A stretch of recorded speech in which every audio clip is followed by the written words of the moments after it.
Welcome to KB Cast, the podcast for security executives, interviewing people from around the globe on how organizations can operate smarter and stay safer. Here's Carissa Breen. I caught up with the lovely Jacqueline Jayne, or as I call her, JJ. Jacqueline works for KnowBe4, Kevin Mitnick's security awareness company. We discuss about JJ's thoughts towards the way of approaching security awareness training and how companies can better approach their SAT programs. What I thoroughly enjoyed about Jacqueline is that she doesn't come from a traditional background in security, but possesses a very strong attitude to why being different is a benefit. If you're keen to learn more, then please keep on listening. Okay, so Jacqueline Jayne. Well, I call you JJ because I like to always call people by their initials. And you and I, we met in Melbourne at that SIT conference, which I really enjoyed. And then we started talking about doing a podcast. So fast forward 6+ months later, here we are. Doing it. And one of the reasons for bringing you on is, like I've mentioned before, we want to speak to people who have a different background, who bring a different perspective and aren't afraid to challenge the status quo. So before we dive on in, let's start with your journey. So can you talk our listeners through about your career so far? Absolutely. And it's lovely to have a chat with you. Officially, I'm going to call you KB if we've got JJ and KB. So I'm just doing the maths. It's quite scary because 30 years ago I started my working career, maybe a bit earlier, but I won't give away my age too easily. And for me, I've always found myself that conduit between people and technology, which has always been an interesting part of what I've done. So I've worked in HR, IT, finance, travel, higher education, advertising, sales and marketing. And my first job was actually building computers. So I've been fascinated by it for a very, very long time. But because I'm a communicator, and I think naturally that way, and a curious person and always looking to help, I found myself doing a lot of user experience stuff, facilitation, change management, learning and development. And my last role before KnowBe4 was actually working with an organisation, and they said, we need someone to do cybersecurity awareness program. And they came to me because of all those background skills I just mentioned. And that's really the journey. It sounds short, but so diverse. I was quite blown away when I had a look at it myself. Mm-hmm. Now, you and I have spoken quite extensively when we talk about non-traditional cyber backgrounds. So let's talk a little bit about this, because this is really, really interesting. And there are more and more people that are coming through the industry now who do not have a cyber background, myself included. What are your thoughts on this? Well, I think it comes down to the cybersecurity is everyone's responsibility, KB, because if we can't leave it all to IT anymore, it's actually not fair on them. We're now at a crossroad and a point where we must include other people outside of that traditional IT cybersecurity pathway. So if we go back maybe even 20 years, really the human element wasn't that much of importance as it is today. And I think that to break down the silos, to be able to move through comfortably to all the different business units, to be able to engage people, to create programs and create even security awareness training that has an advertising and marketing edge to it to engage people, you can't rely on IT. And as I mentioned, it's not fair to do so. Just like it would be unfair to ask the sales team to come up with a cybersecurity strategy. They can't do it. It's not their skill set. So people like you and I have either seen a gap, had an opportunity and said, hold on a minute, I can give something to this industry, this conglomerate, this whole big piece that we call cybersecurity. And the human element has become critical. So that's, I think, how we have found our way into this environment. Yeah, that's really interesting, because one of the things I think is important, and speaking to a number of people in the industry, is that when you said 20 years ago, so if you go back 20 years, I don't know, old mate Jonathan, and it's never anyone's names I ever refer to, they're just made up names, pseudonym profile. And so he went into IT because he didn't like people, didn't want to speak to humans. Now I think, because if you look at things like structural theory and stuff like that, we need to integrate with our organization. And then IT, as you mentioned before, has just been sort of awkwardly on the side. And I think the caliber of people that were attracted to that in terms of studying it, working in it, have been, traditionally speaking and historically speaking, people who don't have a very strong communication skill set. That's fundamentally changing now. And I think that's where this disconnect's coming from. And if you look at any university curriculum, they don't actually teach you about sales and influencing and communications. They don't teach you any of that. And now we've got this massive gap in the industry, and that we're trying to retrofit it now by creating I think there's like leadership courses and all these things out there to fill that gap. And so I think it's been that how we've advertised IT is wrong in terms of the way in which we're going about things that you and I have spoken about. And then it's attracted that type of individual to that field. But now, 20 years on, we've kind of got a whole new problem. Exactly. And it's an opportunity. And I think because of when we look at that human element and we look at Internet of Things and we look at even just the remote working that's taken place through COVID-19, that was unexpected. And it's opened up a whole conversation that wasn't there before. Kids doing homeschooling. So cybersecurity has, without really meaning to, was a COVID-19, it was a global pandemic. However, we've found now that cybersecurity has found its way into all of these different conversations. And unfortunately, and it's, again, this is not a negative against people in IT, because there are a few who have the ability to do that engagement and communication, but it's not their skill set. And the companies that are doing really well have identified that. There's not many of them, and said, we need someone to come in with certain backgrounds to work with IT, work together, not replace, because it must be a collaboration for it to work. And that's what we're seeing. It's really interesting. Mm-hmm, mm-hmm. So let's dig a little deeper on that. So you mentioned that it's not about replacing, but why do I kind of feel that there is this combativeness in the industry, as in like non-traditional people versus traditional people? Like, why is this even a thing? I think because of the nature of the growth of even just the cybersecurity world itself, just phishing, emails, SMSing. Not that long ago, what was TikTok other than something on a clock? Things move so quickly within this world that it all of a sudden seems to be a thing where opportunities have come up. People like us have said, hey, what about this? We could do X, Y, Z.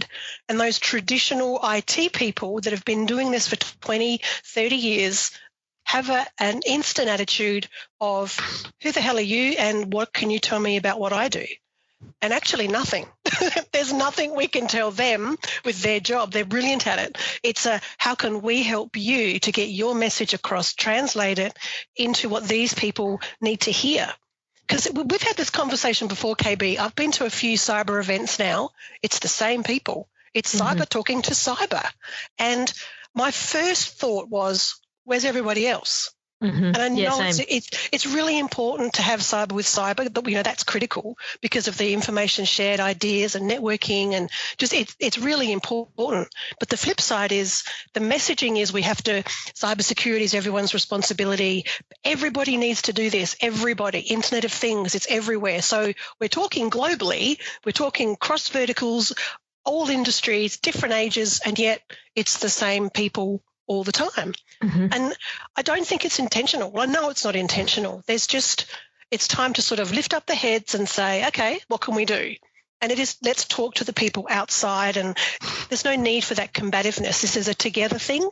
And from my experience, and I'd like to know what you think as well, there's always a little bit of butting heads to start with, as in, what are you doing? You're not IT, and what the hell are you doing? Once you start to explain and time goes by, you've proven that what you're saying actually works when it comes to people and communication, engagement, etc. Then the trust is there and they say, oh, I get it. You're not after my job. You actually want to help me do my job. And that's the difference. Oh, absolutely. And it's an interesting thing you said before, that you go to these events and it's like the same people. That was the exact same thought I had. This was going back maybe 4 or 5 years ago. I was like, so everyone talks about cyber being an issue, and it absolutely is. But then why is old mate talking to the other old mate, and they both know that cyber is an issue? Why aren't we penetrating outside of these markets, which is what we should be doing? And that's why I came up with the whole concept of KBI, because I was so sick and tired of everyone, what's the biggest issue in the industry? Oh, cybersecurity awareness. But then what are you all doing about it? Talking to the guy who's also in cyber about cybersecurity awareness actually isn't solving a problem. No, it's a backwards and forwards, and then they understandably get very angry and frustrated when people keep on clicking on things or putting USBs in or letting people tailgate through, whatever it might be, because people don't get it. No one's taken the time to explain it. But then this is the thing that I don't get. So it's like, okay, so we've got people like you and I have come in, we've seen the gap, then we're trying to address it, and then it's kind of like we get a little bit of backlash in the beginning. It's like, well, what do you know? And it's taken me time to build that, because when I started even doing like content and stuff like that, like I think that I was probably one of the first people in this space doing stuff like that, and people, I would say, thought I was nuts.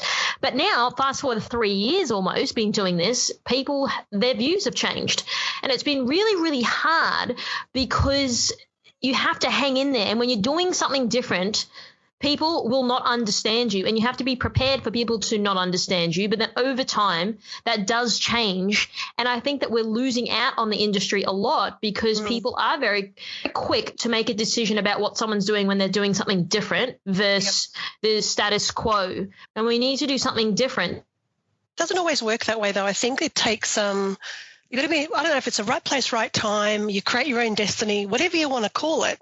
But sometimes it's about just continuing through, letting those people have their issues or concerns, or I don't know if this will work, and you just keep on going, and eventually you'll find people, a group of people, an organisation, or just one person who says, this is really interesting, tell me more.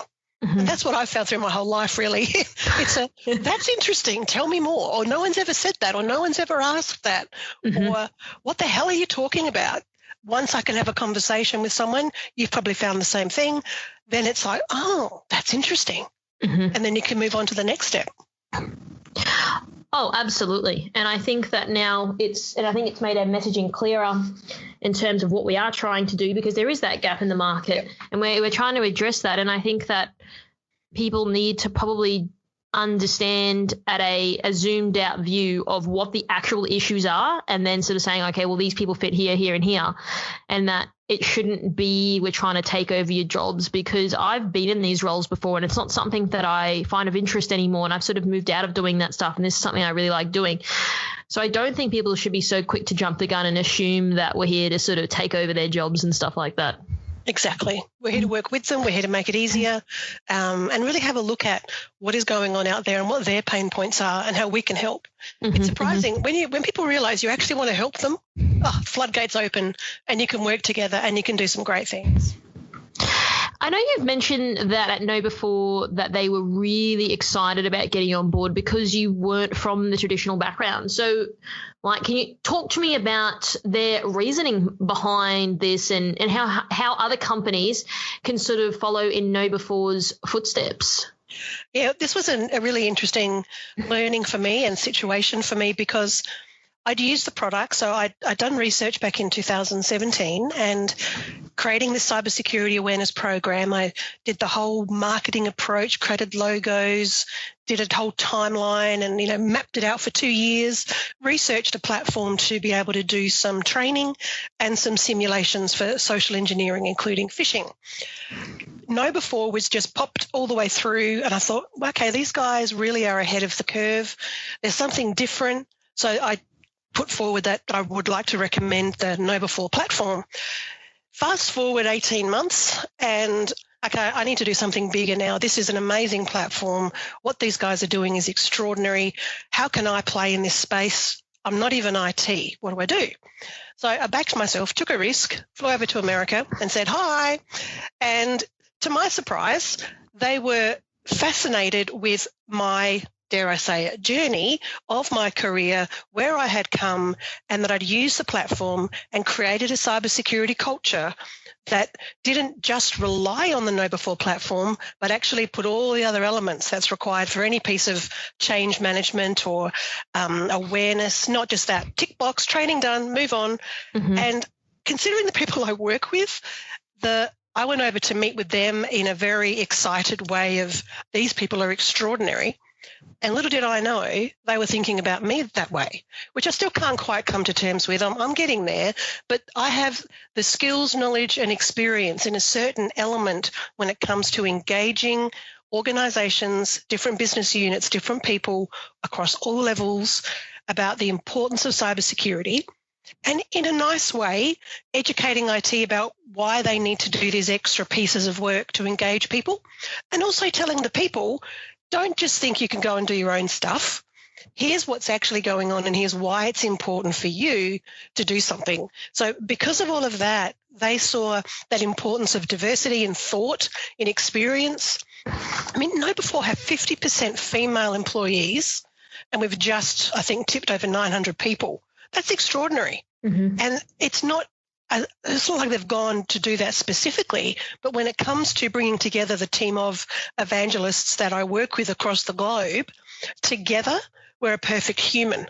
We all have very different backgrounds, but I'm the only one who hasn't come through that traditional IT path. So look, and it's working. So they must have seen something. Now, when you said that KnowBe4 was ahead of the curve, so can you define what you mean specifically by that statement? Okay, so when I did my research for looking at some kind of platform to deliver cybersecurity training, initially I was asked to create my own training. And if you've ever created an e-learning piece, one piece can take months. And I thought, well, don't have time for that. Surely there's some other things out there. People must be doing this. And so what I discovered was the amount of free tools they had. The price was like, really, that's too cheap for what you get. The additional elements that they continuously just kept on adding, their very strong partnership with Kevin Mitnick, their understanding of the human element of cybersecurity, and with the IT. So they were like the perfect storm of all the things coming together. And I thought, great, I can roll this out with a platform that's going to support all the other things that I'm doing. And when I did move on, it was a really easy handover to someone who came and did that role because it had all been set up. I wasn't walking away with all the knowledge. Everything was there. And the other side of it is because of the nature of how the platform works itself, you can do your simulated phishing to specific groups in an organisation or to the whole organisation. There's risk elements, so you can see what's going on individually and as a whole. And to me, that's the difference. You can't create a culture of cybersecurity by just doing some PowerPoint training or even just monthly training. You need a lot more elements to it. And KnowBe4 had it. So to me, it was like they're ahead of the curve in their product. They're ahead of the curve with the way that they see the diversity of people required. It's not just about we need tech people or we need 25 years experience or you have to have this certification or this qualification. It was really about who are you? And what can you bring to the table? Very open-minded. It's an extraordinary place. It really is. I've never worked anywhere like it, and I will never work anywhere like it. It's a great place to be. So when you talk about security awareness training, so one of the things, I had another guy on here, it hasn't been released yet, the episode, but it will be shortly. We were speaking about this, and I've worked in large corporations before.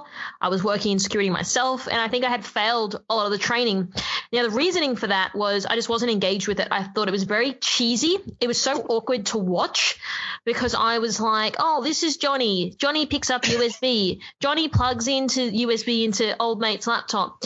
And I was Naughty Johnny. Yeah, naughty Johnny. But that, to me, I was so outraged that they had spent significant amount of money on these types of training, and I wasn't engaged. And I'm in the security team. If I'm in the security team, and I mean, admittedly, I just sort of clicked whatever because I was on the non-compliant list, and I am a very compliant person, so I wanted to get off that list, but I just wasn't engaged with it. And so my question to you would be, where do you believe people, now that could be people who are consulting to these companies or people that run these programs internally, Where do you think that they are lacking when it comes to this type of stuff? That's a really good question. There's no one size fits all. So you can't say everyone do this quiz on phishing and we'll all be good, because some people, like me, I love a good quiz. Give me a game show of any description and I'll learn anything. Other people might think, really, how childish could this be? I would like a document printed out with all the things and I'll read it in my time, and someone else would potentially like an e-learning piece. So because we all learn differently, with my background in L&D, and that's learning and development, understanding how adults learn, understanding what engages people, even a 2-minute section, video, game, whatever it is, cartoon or just someone talking, as long as the messaging is right, I understand what it is, it's valuable to me, I've learned something, I'm more inclined to be open to the next piece that comes through. Now, Know Before looked at things even more differently, and last year they launched The Inside Man, or the year before now. The Inside Man is a Netflix-type series about cybersecurity awareness with a focus on the inside man. So it's like I'm not going to say a soap opera because it isn't, but a Netflix-type show of that quality as well. It won awards in Cannes. So it's good stuff. We've just launched Series 2. But what it does is in 8 or 12 minutes gives you a scenario of people in a workplace. You get used to the characters. There's clear messaging about cybersecurity through everything. And people never in the history of me doing any kind of training ever have come to me and said, could you please release the next episode? When I did The Inside Man, that's exactly what people said. Can you just release it all to us, please? That has never happened, ever. And it's because it's different. It's engaging. You talk about it. You can actually binge watch it. It's that good. So when season 2 came out, I binged on the whole lot of season 2. It really is incredible, and you learn at least 3 relevant things about cybersecurity in each episode, and you want to know what happens next.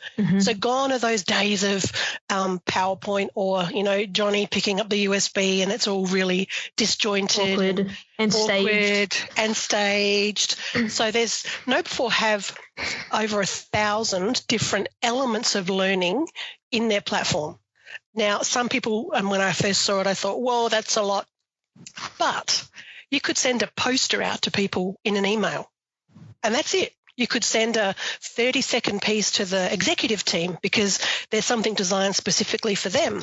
You could send out a newsletter. You could send out a game or do The Inside Man. It covers every element of cybersecurity. You've got social engineering, the simulations sitting behind it. It works, and then it becomes I didn't click and I'm not telling anyone else that I didn't click. So it's unique. Their approach is unique because they understand the human, and that's the difference. There was another guy I was speaking to a few years ago. He was a CTO of a legal firm, and he sort of said, KB, I'm really interested because we do all this security awareness training, but it doesn't really cover why. Like Johnny shouldn't plug in his USB. Well, why? Why is that? I mean, people as human beings, generally speaking, are likely to not do something if they don't understand the repercussion of doing something or not doing something, understanding why. And I don't think enough people are really communicating it because it kind of feels almost like you're just getting scolded. Oh, well, why did you do that? Oh, you shouldn't have done that. Or our employees are idiots, which is completely not true. Because, I don't know, Sally Ann perhaps has a PhD. She understands what she does, but maybe she doesn't quite understand from a security perspective. So I think it's very unfair and a very broad proposition for people to say that everyone in the organization is stupid because they did click on a link or they did do something that they shouldn't have done because they had done some form of the training. Well, maybe we should take the responsibility back and be like, there's something wrong with how we are deploying the training and getting people to do the right thing. But perhaps their intent is there, but the execution is poor. Yeah, look, it's a good point. And we've spoken about what I'm about to say before. It's that assumption. There's too many assumptions in play with cybersecurity and with tech in general. So from a tech point of view, they know so much. So if you think about USBs, the people who know make an assumption that everybody else understands that there could be malware on that USB. And by the way, not everyone even knows what malware is. which is another element, this assumption of the language that's used in cyber. We have to take it all the way back to the demystification of cybersecurity. And here it is in plain English, and here's what all of it is, because we have egos and we don't necessarily like asking questions. I do. I've been in trouble even for asking questions. But if I don't know, I'm going to ask. I have no fear of oh, geez, you don't know that? So, well, I can't know everything. That's what Google's for. But back to the USB. If someone was to say, this is a USB and this is what you use it for, and this is how a cyber criminal could use it, not a hacker, this is another term we sort of got to move away from, but a cyber criminal will do these things, and here's how this could affect you, and here's the outcome of that. I've seen people in a room where I've taken them through the 101, the demystification, the cyber in plain English, the looks on their faces, they're terrified because no one's actually explained to them what happens when you click on a link. When a cyber criminal gets your data, what do they do? If you plug in a USB, here's what potentially could happen. Mm-hmm. When they realise it's a whole different ball game, because the what's in it for me, the responsibility that my personal data or my computer that I work, if your work computer gets scrapped and someone's gained access to it, you don't want that to happen, let alone the whole organisation. Mm-hmm. People don't realise. So we can switch that element away from everybody knows this stuff to let's go back to basics. When I first organised this program for the company I worked for before, I did a quiz to start with. And I did all this stuff, like what is phishing and, 3 examples and multiple choice, pick one. I actually didn't care about the results that anyone got. The whole point was to educate them without them realising they were being educated. And I put a few questions in there that were wrong.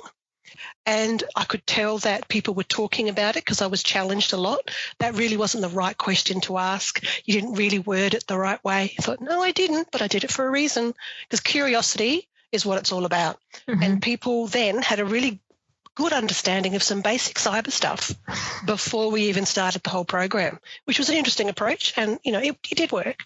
Mm-hmm. It's an interesting place to be. So you talk about assumptions a lot. So how about we reverse engineer it and swap positions? So we've got all these IT people assuming that Joanne from the investment side of the bank understands about IT, but how about, I don't think Joanne walks around with this chip on her shoulder assuming that Stephen in IT knows about what she does in terms of investment banking, because that is one area I really have no clue on. I would completely be an imposter if I had to say anything along those lines. So how come the assumptions then don't go the other way? Why is it sort of just from an IT perspective, oh, well, she doesn't know, therefore she's dumb, which is fundamentally not true. But then I kind of feel like it's not sort of the other way around. Yeah, it's an interesting observation. My response straight up would be, well, we all have computers. So there was a time when we all didn't, and IT was looking after specific areas, and then we all started to get computers. And because everyone has them, my expectation that IT will support me and know all the stuff is quite high. But not once has there been an opportunity for people in InfoSec or IT, IS, whatever you want to call it, to have an understanding of what other business units do. And why would they? So it's sort of unfair for both sides. And someone just needs to call it out, to be honest, and just say exactly what you've just said, articulate it and say, isn't it interesting that IT, you guys would have no idea what Joanne does, no idea what Sally Ann does, no idea what these people do. However, they think they know what you do because they know how to use a computer, which they don't. I think that's a really interesting concept to pursue a little bit more. Maybe just have that conversation. Well, I just think it's kind of unfair for people to go around and say, oh, well, and I've heard it, I've been there. Oh, well, you're stupid. You clicked on the link. All these people are idiots. Well, they're not. Yeah. I don't know what it's like to be a CFO. I don't know. Yeah. I have no idea. I have people in my own company that do these types of things. I do what I do, but I don't know what everyone else does. And I sure as hell don't assume that I know what these other people do, or else there's a reason why people study different things and they're experts in different areas, because no one knows everything. But then that's the question that I think is very, very interesting, that how come no one's putting it back on the IT dude that thinks he knows everything? Well, look, if we go back to what they've studied in uni, whatever they did, and a lot of people in cyber did not do cyber at university because it didn't exist. Mm-hmm. They've learnt from experience and found themselves in that environment. So if we think about what IT do and what their core elements are, there's so many. It's not, people outside of IT make assumptions. All they do all day is play games and play with the new tech. It's like, no. So you've got to educate the people as well as educating IT. I think it comes down to if they were given some info in uni, if they were given some, I don't like calling them soft skills because they're not soft skills, they're hard skills, that communication, that understand what your customer knows or doesn't know, an internal customer, I mean. So to think the people in cyber need to have an understanding, and this is where collaboration and breaking silos and working with someone else in an organisation makes such a difference, because that's one of the first things they'll say. They'll say, listen here, Mr. IT guy, these people have no idea what you do and you have no idea what they do. They don't think to look at emails for red flags. You do because you know it. That's also their job, right? You'd hope that they knew it. Correct. So it's about how do we then engage the people to understand the importance of tech so that it doesn't come down to why did you click, you stupid idiot, but thank you for letting us know you've clicked. We'll look into that straight away. Good job. That's a massive difference, and that's the goal. And it's not easy, but it can be achieved. Mm-hmm. So let's really dive in now, because I'm really interested in getting your perspective on this, is the learning and development side of things, because I know you have a background in it. Yep. And I'd really love to understand your approach to integrating your frameworks that you've learned over time into a security awareness program. Yeah, that was an interesting one, and I think I naturally did it at the time. However, it comes down to anything you want to do in an organisational element. Like if you want everyone in the company to do something, then you need to get buy-in. You need to get top-down buy-in. That's first part, and that sort of takes us into a little bit of change management as well. But when we look at learning and development and organisational development, you can't just invite people to a room, train them and expect them to implement it and change some behaviour. Doesn't work that way. So having that understanding of how to go about using these frameworks of learning and development, organisational development, change management all together to say, how do we manoeuvre this into security awareness training is no different than if we look at work health safety. And because in Australia, we have a lot of training on that organisation-wide, and it's driven by a team of people, but everyone across the organisation has a responsibility and they understand their role. They know why it's important. Each area of the business might have totally different work health safety areas to consider, because if you don't work with chemicals, then really you have no need to understand about how to handle them. And a similar thing with with security awareness training. You need to bring the language and switch it to say, for sales, here's the information you deal with, here's how cybersecurity can affect you, and here's how we go about protecting what you do in your language so you understand it. Buy-in and intent, they're all the elements that from my, I suppose, background and experience in that learning and development, organisational development, those frameworks made such an impact without really realising it until I reflected on the security awareness training. And then let's sort of talk on the change management side of things. So that's also your background. And you just mentioned it before that you need these different types of people from change management perspective, learning and development. So as you mentioned just then, that people are creatures of habit and they really hate change. So how do you believe you are sort of changing the game in this space? I think, well, the good news is it's not just me. I can say that KnowBe4 is as well. So they understand the importance of creating a culture. So a culture to create of cybersecurity awareness is to change behaviour. And as you just pointed out, people don't like change and it takes time. So you can't just say, KB, don't click on shit, because I need to understand exactly what that means. What are you talking about? Talk to me as to why. Get me to understand it. Show me. Let me experience that. It's going to take time. And it's not just about completing training. It's not just ticking the box. It's not just, well, I've not clicked on one simulated phishing email for a month or 2 months or 3 months. It's actually observable behaviour. So change management means there's a element of engagement throughout a whole organization. People understand what their role is and why. So it's even that little bit different than the cybersecurity is everyone's responsibility. This is, I understand my role in this, and I'm going to need to change my behavior. So there's a lot of repetitive, a lot of reinforcement.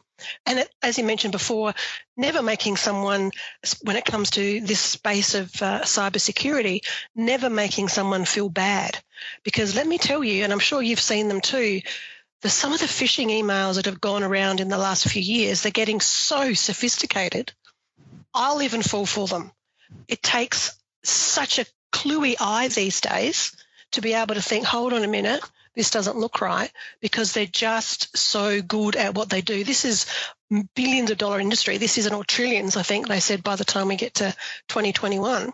It's out of control. So you can't just scare people and say, don't click, you'll lose your data, we'll close down the business, someone will steal your identity. Oh and my gosh. This is what people do. This is what I know. You can't. You have to say, here's what's going on, here's the landscape, and again, it's that journey. Any good change management piece, any change manager will know it's like a project. It's going to take time. And as long as you've got your goals, you've got your milestones, all the things that you're trying to get to along the way, align everything with your values of your organisation. Most big ones have the values, mission, vision, strategic plan. Get that baby out and align your cybersecurity program to it. And there's physical stuff for cyber, the tailgating, not so much at the moment, although we are going back to the workplaces. But so many elements. There was an article I read, I can't remember the exact stat, but I think it was around the people who did cybersecurity awareness training in a robust manner before COVID-19 hit and the remote work thing occurred. They were 5 times more safe from a cyber perspective working from their home. Wow. Okay. Which makes sense to me, because if you didn't go home with a cyber checklist, did you? No one said to you, here's your checklist. I've created one, by the way. If anyone wants it, let me know. It's a free resource. It's really cool. But we knew how to set up our desks from a WHS perspective. We knew how to set our screen at a certain height and get our feet flat on the floor with our chairs. And we knew that stuff. So why didn't we know that for cyber? It's another little, side project I'm very passionate about. But it all takes time. So if someone had spent just 3 months, 6 months with a cybersecurity program, started at mid last year, they would have had one less thing to think about, and IT would have been so much more comfortable knowing their people were now remote working with a more astute and high level of awareness for the cybersecurity going on around them with the attacks, because there's been so many. Mm-hmm. No, there has, absolutely. Just going back on the phishing emails, I was in an organisation. To be fair, I think like most people clicked on it in the organisation that I was working at. But it was interesting because the email came through and everyone in the company would call me KB, but it came through with, hey, Carissa. And I was like, oh, I must be in trouble. Like no one ever calls me Carissa. So I automatically was like, oh my gosh, I'm in trouble. Like it was from my direct boss at the time and I was freaking out. And then I clicked on it. And then I said, my reasoning for clicking on it was because you got me on hey, Carissa, because then it's like when someone like when your mum's angry with you. Correct. Jacqueline Jayne. Yes, what? Exactly. And so to me, that was that pivotal moment in me thinking, oh, I'm in trouble. No one ever calls me Carissa. And that was the leverage that, to be fair, I think the guy creating it, I don't believe that he sort of engineered it to that level, what he said to me. But that was the lever for me for going, I'm in trouble. I better do whatever I have to do. I can't even remember. This was going back a long time ago, but it was just interesting that when you were speaking about it before, and I wanted to share that to say that everyone's been phished before. Yeah. And people who are so highly technical, the most have been compromised in these simulations as well. So it's not just someone who's got no clue. It could be there's a spectrum here and there's a range of different people that fall for it all the time. Exactly. And, the interesting thing is a lot of it is because when you look into what makes phishing successful or what makes social engineering successful, it's the call to action that bypasses that critical thinking that we have. So you'll get that and you'll think, oh, my God, someone's mad at me. I better do something. Now, if it came through with KB, your emotions would have been very different. You wouldn't have jumped to that conclusion to take action so quickly. Mm-hmm. And you think about all the scams going on out there, people that have unfortunately lost their jobs. And, this is a really odd situation that we're facing at this time. And if I got a text that said, click here, we've approved your $10,000, whatever that is, I'd think, oh, thank goodness, what's all this about? Click. Oh. And it's not because I'm being greedy. It's a human emotion. And that's what cyber criminals do. They're human. They know a lot about the human condition, why we do what we do. Most of those attacks, because we're greedy, we're curious, we're scared, you've got a warrant out for your arrest. All these things occur that make us do the, uh-oh, and click. I'm in trouble. In trouble, or, oh, this is good, whatever your situation is in life. And if you send the same email to 100 people, the people who clicked, if you actually said, okay, why did you click? You'd find maybe they loved animals and it was a RSPCA, save this poor dog now, and you're a dog person and you thought, oh, yes, I'll give my money to this dog. Other people who don't like dogs would ignore it. Correct. That's how ridiculously simple it is. So if you can explain it to people in that way, it's not the hacker in the hoodie in the basement of mum and dad's house eating pizza. This is big business. This is cyber criminals. This is, organised crime. This is state actors. This is huge. And they know what they're doing. And so little old humans, that's why we fall for it. That's why you fell for it, because you thought you were in trouble. And I wasn't. They know. No, you weren't. I did freak out for a second, and then it's like, you've been owned. And I was like, oh, no. Yep. Look, we'd have so many simulation emails at KnowBe4, as you could imagine. And we had a couple of policies come out, and I hadn't read them yet. I thought I must do that. And they were clever, because then they sent out a simulation saying, you've not read these policies. We're going to escalate this to your manager. Here's the link. And I clicked. And they said it was a phishing email. It was a simulation. Oh, because now they would be able to know, just like a hacker, just like a cyber criminal, should I say, these 25 people haven't read the policy yet. Let's send them out this template. Let's entrap them because I'll respond to that. If I'd done the policies, I'd be like, what are you sending me that for? I've done the policies. That's how clever it is, because it's human. Now, when I clicked, I was so angry. Because I thought, oh, that was no, because of course you get rickrolled or something that pops up in front of you that makes you realise you've totally done the wrong thing. But thank goodness it was a simulation and not a real phishing email.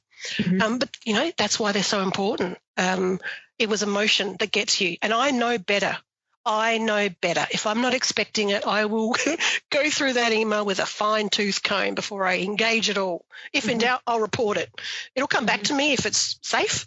But, I was so mad. That's what we do. We respond. We're human. So on that note, what would be your advice to people listening as to how they should be adopting these new ways of thinking that you and I have just spoken about today? I think people need to understand that it affects everything in what we do. So I've said a few times, if cybersecurity is everyone's responsibility, then I'll add to it that everyone needs to be accountable for that. This is not someone else will do it, or when we're driving in our cars, even passengers in a car with someone, we're aware, we're paying attention, and we'll say, hey, hold on, stop the car, or something's going on. You're not just going to sit there and let something happen.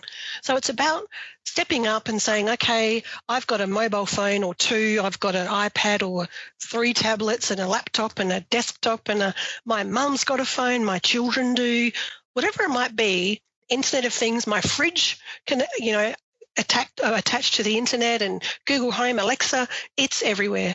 So the best advice I could give is think about the environment we're living in.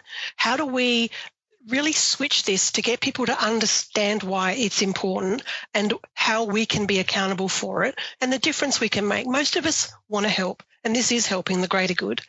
And in your workplace, create that culture of cybersecurity and not compliance. It's not a tick box, and it's not a you shouldn't have done that. It's a change of behaviour. And if IT can reach out to, whether it's HR, learning and development, change management, a team within like a project, come together and actually plan out what you want to do. IT have a critical role to play, as does the engagement or the people element. And if they work together, they're a force to be reckoned with. I've done it. I've seen what happens, and it is extraordinary. So that would be my advice, I would think.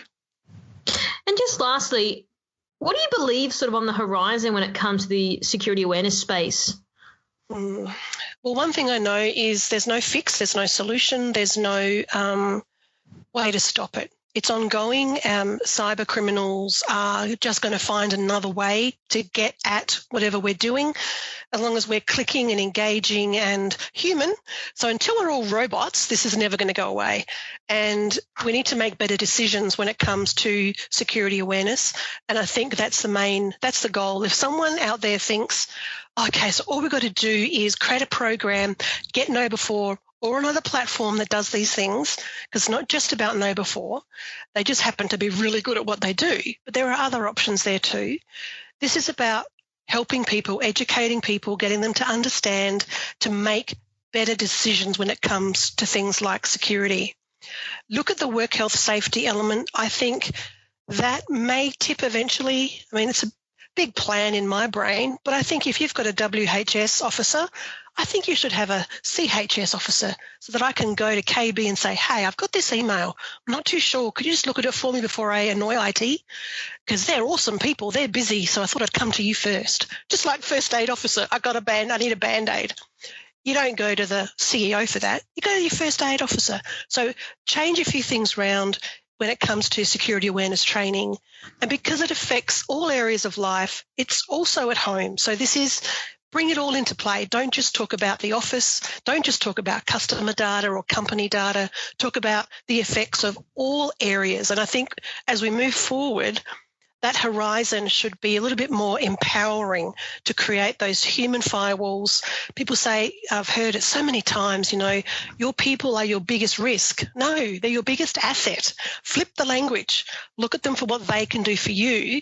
And if you help them, educate them, empower them, you're probably going to get better trust and a better culture anyway.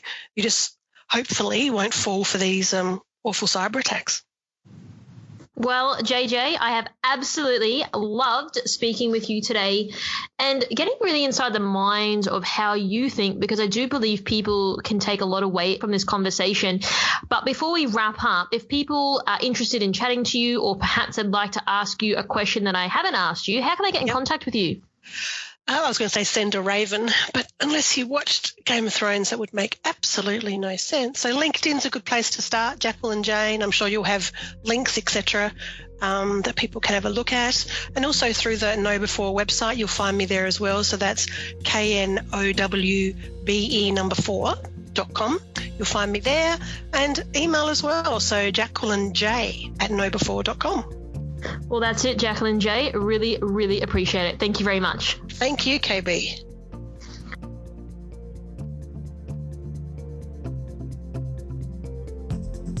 Thanks for tuning in. As always, we hope you got some new ideas or ways of thinking from this episode. And remember, you can always reach out to our guests if you do have more questions. Don't forget to subscribe to this podcast, and we always love to hear your feedback. So leave a review on iTunes and we might just give you a shout out on a future episode. You can find me on LinkedIn as well as on @IamCarissaBreen on Twitter and Instagram. And if you'd like to know more about how we help tech companies, check out CarissaBreenIndustries.com. Until next time, stay safer.